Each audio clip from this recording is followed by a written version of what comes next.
I want to do a lot more work, but I'm going to pause right here, right now, because I want to make a point about this thing.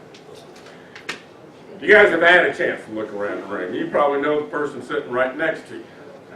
I want to ask you this quick question. Of all the folks I got sitting in my audience today, which one of you is the stupidest one in here?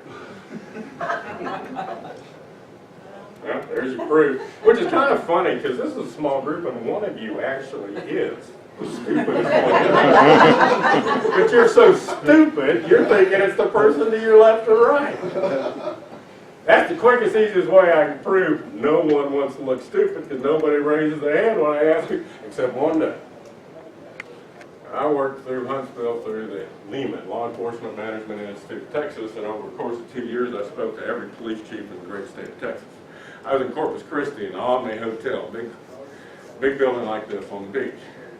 80 police chiefs from Texas in my audience. I asked them the same question I just asked you, and I had something happen that day, never happened before or since. Chief, which one of you is the stupidest one? 50 hands shot up in an incident. Right, you're looking at me right here.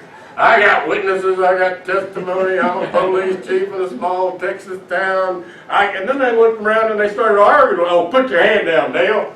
You're just a half-wit. I am a complete moron. It's got to be me.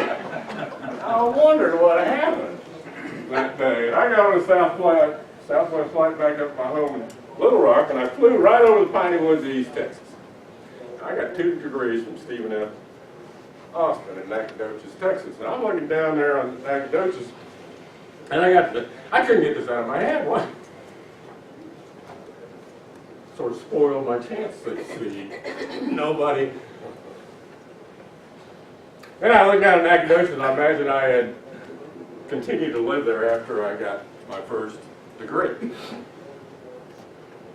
And then I got involved in the criminal justice community, and I was a citizen that supported law enforcement, and they wanted to give the citizens of Nacogdoches a vote and a voice in who's going to be their next police chief. They're hiring, they've got it down to 2 candidates. My imagination, imagine the first candidate might step in and say, look at here, folks, I'm the perfect candidate to be your next police chief down here in Nacogdoches. My experience is extensive and my education is impressive. You hire me, I'm going to straighten this town out, I'm going to straighten this department out, and I'm going to straighten your officers out. I got all the answers to solve all your problems. In fact,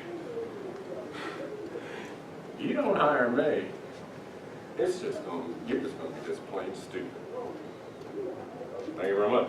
Then I imagine the next candidate walks in there, look at here, folks, you want to hire somebody who's perfect to be your next chief? Do not hire me. Let me assure you, you put me in that big office down the hall there, make me your next police chief, just about every day I'm going to look like the stupidest man in town. Now I'm going to surround myself with smart folks, and I'm going to do my very best not to ever make a mistake.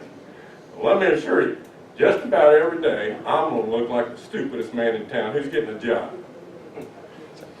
Willingness to raise your hand. Admit you ain't got all the answers. Admit you may be the stupidest in the room.